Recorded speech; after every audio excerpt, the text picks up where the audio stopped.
and we welcome John Schumann to noise11.com.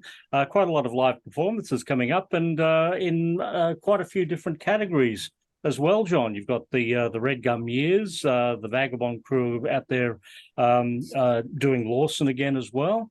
And we also have an anniversary to talk about, so quite appropriate that we're getting you here at this point. Yeah, no, there's a fair bit on. For the first time for quite a while, I've got a manager partner who's actually able to,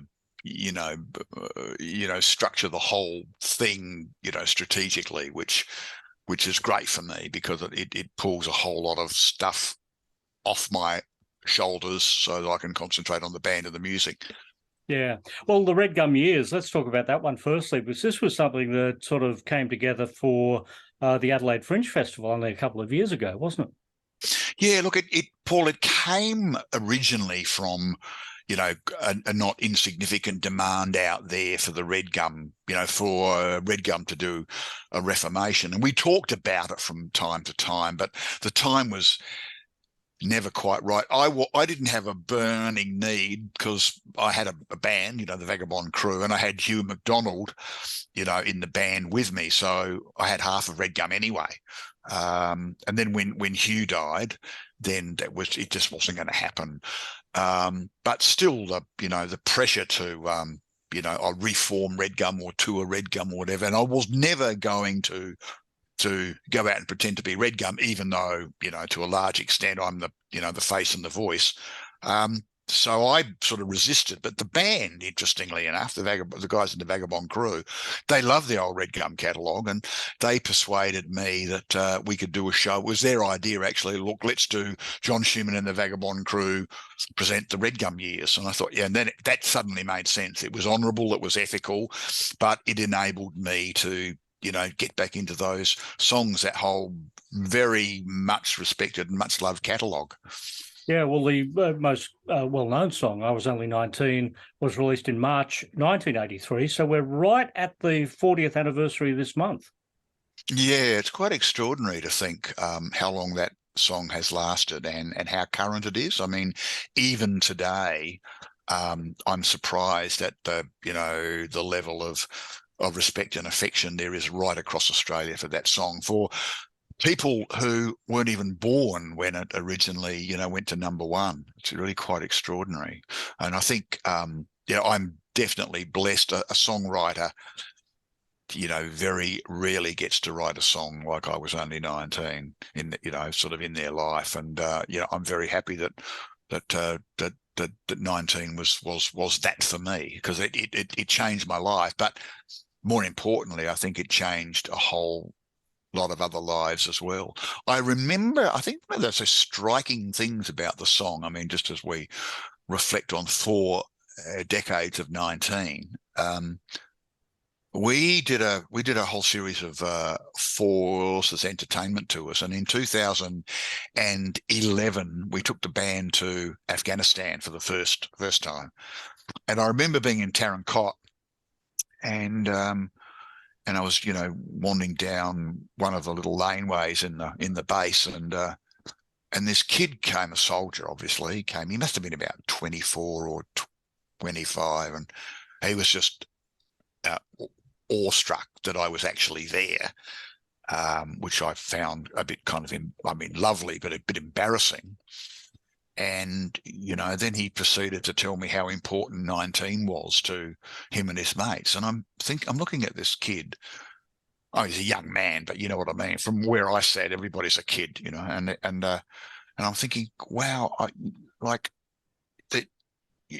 you weren't even born for 10 years when this song went to number one.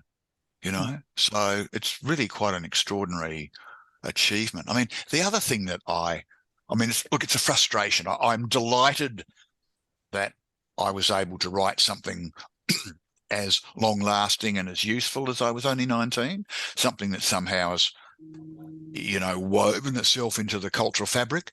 But it's also a bit of a curse, because lots of people think it's the only song I've ever written. And I've got lots of other songs that I've written that I think in their own way are as good as I Was Only 19. But I often compare it to, or use the analogy of a father with, say, 5 kids, and he loves each of them equally, and they're all different, but he loves each of them equally, and he's proud of all of them equally. One of those kids plays AFL footy, and the only kid outside the, that anybody outside the family wants to ask after or talk about is the AFL footy player. So 19's my AFL footy player.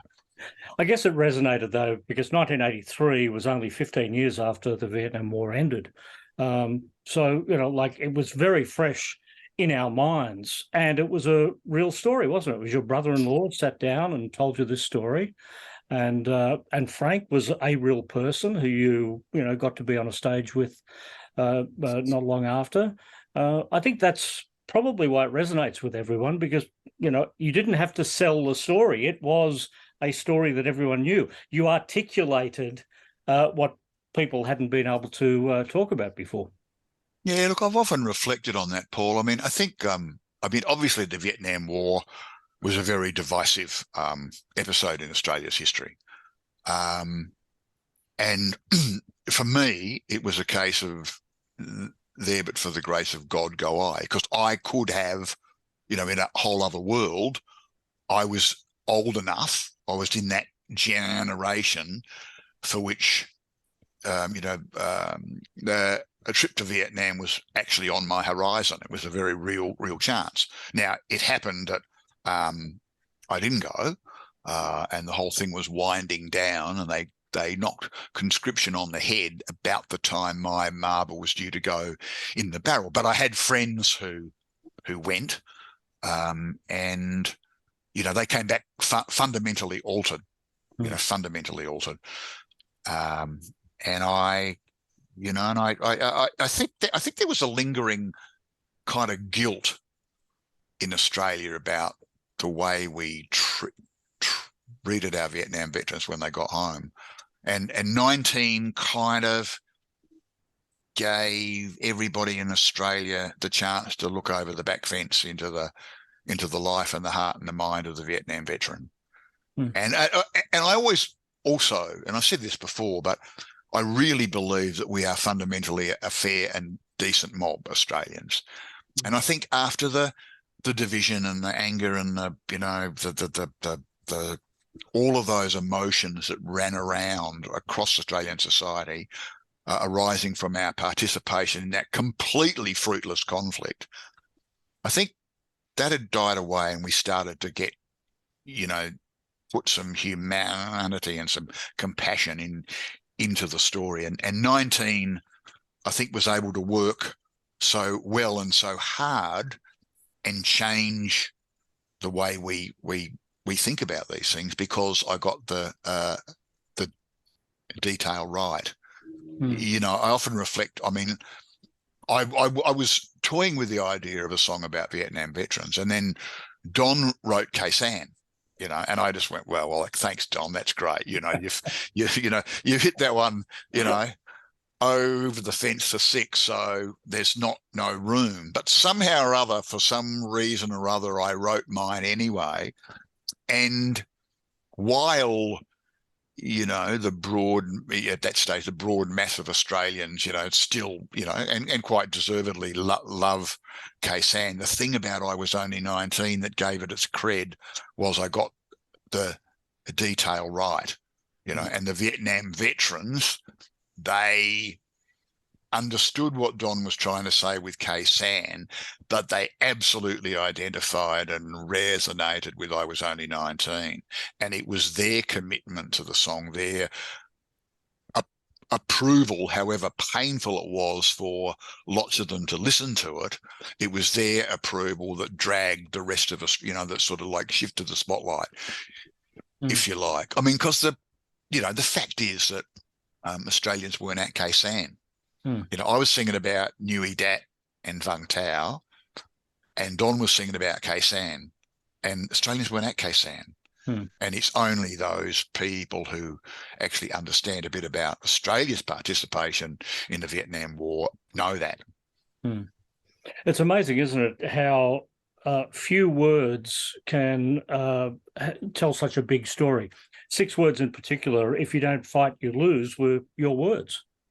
Yeah, well, Michael Atkinson's words, actually, bless him, because, you know, that particular statement, helped actually put Redgum on the map back in 1978, 79, when we released our first album, which was called If You Don't Fight, You Lose. It's a truism.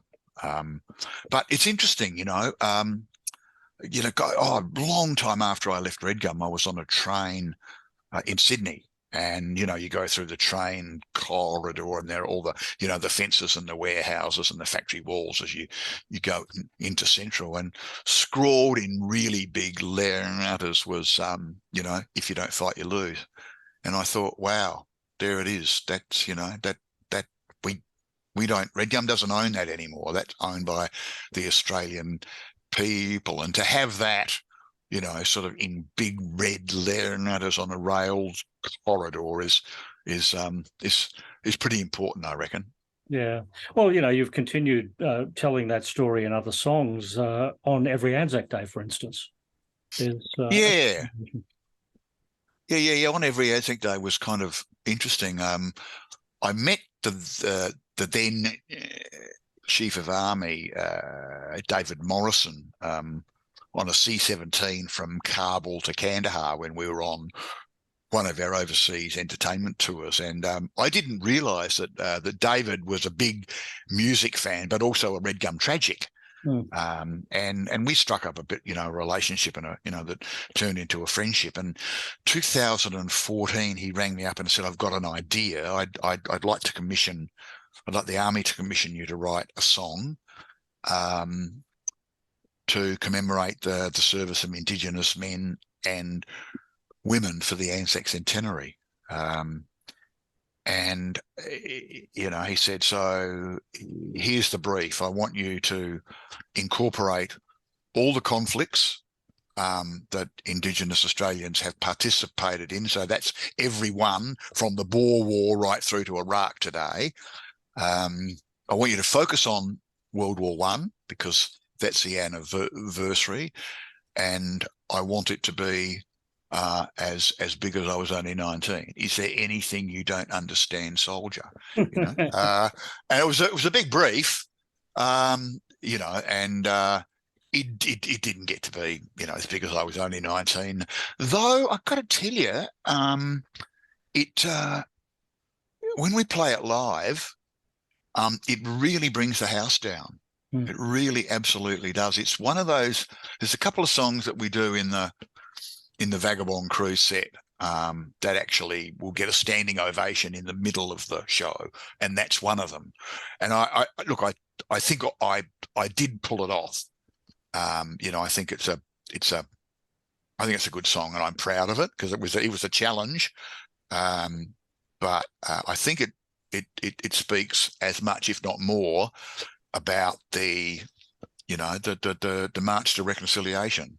And we've got a room full of Australians from all walks of life who listen to the song, they hear the story, and they get it, and then they get up on their feet. That's a real, that's a giant leap towards reconciliation, I reckon. The Redgum years weren't that long, were they? And when you eventually decided to leave the band, it's kind of documented in a song that you're performing in this show for the children. Look, I was in Redgum started, right in 1976 as part of a philosophy course called Politics and Art. I think we went professional about 1980, and I stayed for 5 or 6 years, and then I got tired of it all. It was all a bit dreary, and I wasn't happy about where the band was going and what it was doing and the management and all of those things, a million reasons why I left. But I think we made a pretty significant mark in the time that we were, you know, we were on the landscape. It's kind of interesting, you know, and in saying this, I don't want to detract from the very good work that other artists have done, but the fact is that, you know, Redgum was out there on the political landscape before Midnight Oil, before Paul Kelly. We were singing songs about Australia in an Australian accent, you know, with point, you know,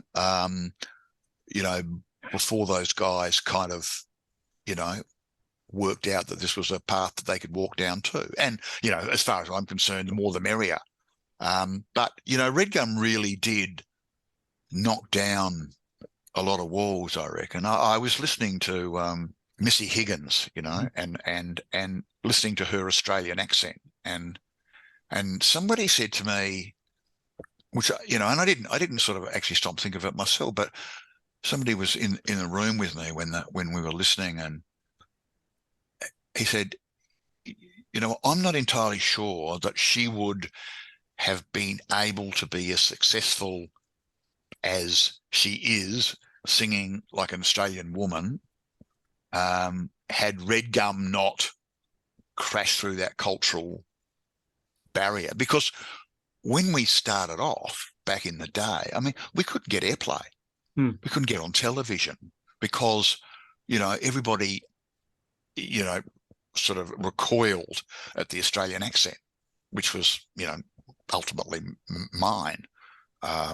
You know, it was like uncomfortable. I mean, I had so many conversations with programmers who said, look, you know, we'd like to play your stuff, but it just doesn't fit in the format. You know, everybody's singing like Americans, and you guys, you know, you sound like Chips Rafferty with a cold. You know, and it was true. And I kind of understood it, but I didn't understand why, as a nation, we were so averse to hearing our own accent. And interestingly, yeah, the irony that Chips Rafferty took that accent all the way to Hollywood. Yeah, absolutely. And but the thing was that, I mean, you know, I'm probably going to write a book about this at some point, because you learn all of this stuff down the line when you know, you stop and you reflect. But the fact was that we were, with our first and our second album that didn't get any airplay, we were selling records hand over fist. And we were pulling, you know, really, really strong houses all over Australia. Now, we didn't know that we were pulling the same size crowds as Australian Crawl and, you know, all the other, Dragon and all that other lot, because we had no idea. How would we know? Because we were not in that society in the first instance. And secondly, you know, the music industry was in such good shape back then. Everybody was playing every night of the week. So if you're playing every night of the week, you don't get to see other bands play, and you don't understand that your crowds are as big and as enthusiastic as theirs, because you don't see them, and when you do have a night off, the last thing you want to do is go to a pub and watch some other fucking band, you know. So you don't know.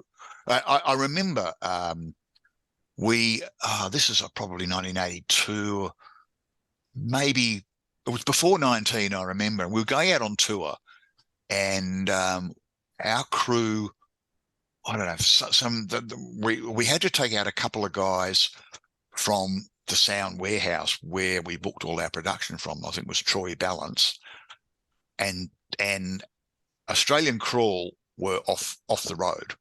And these two guys came out with us, and they were pretty grumpy, and they weren't really engaged with the whole thing, you know, and they weren't, you know, but look, they did their job. They were very professional. But anyway, about 5 shows in, halfway to up the coast towards Sydney, one of them came and said to me, "I owe you an apology." I said, "Why?" I knew they didn't like the band. He said, "Look, the music is not ours, but we just thought we didn't want to be out on the road with a bunch of pinkos with, you know, acoustic guitars and flutes, you know. That's not what we wanted to do." But he said, I got to tell you, We didn't know, but you pull crowds as big as Australian Crawl, Hmm. you know, and the people are listening to every word you sing, Hmm. you know, and I had no idea, you know. I mean, I love Crawl. I think Crawl, a great band, you know. I love the feels and I love the, you know, I couldn't understand anything James Raine sang, but I, you know, I thought the band was great. But, you know, to have this guy say, and they were on Countdown every second week, Hmm. where we refused to go on Countdown.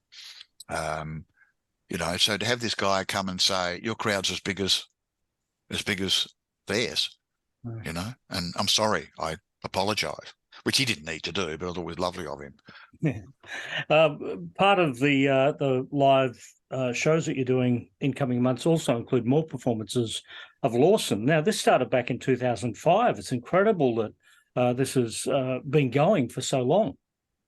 Yeah, it's we did the album and I suppose we just put songs from the album in the Vagabond Crew repertoire, but a few years ago, about 2018, 17, 18, I I had this idea that I could write a narrative which would link all of the songs and get it um you know uh presented by an actor, you know, and so that I wouldn't have to introduce the song. The band could play, and we could tell the story of Henry and link the songs. I just thought it'd be a really interesting thing to do because I'm, you know, so I wrote the narrative with my friend and former English professor Brian Matthews, and we wrote this thing together, um, and we did it at a pub in Adelaide, just, you know, just to try it out. We had about 300 people came, and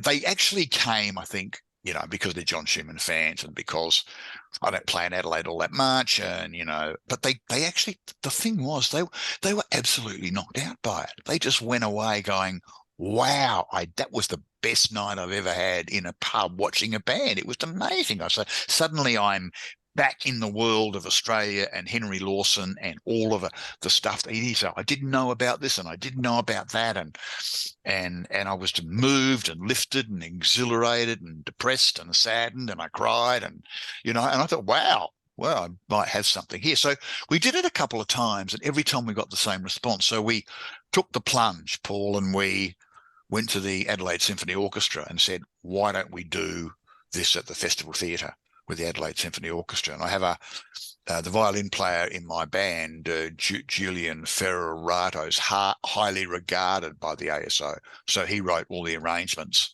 and we got, you know, I persuaded Richard Roxburgh to come down and do the narrative. We sold it out, and we got a standing ovation. Absolute, we just really knocked it out of the park. So, you know, the Lawson thing, which we're doing in Melbourne on the 13th of May on a Saturday night, is really the first kind of, you know, beachhead for Lawson. We're going to go and get in there, see if people come, and then if we can get a groundswell, then, which we should hopefully, then we'll go to the MSO and say, look, do you want to do it?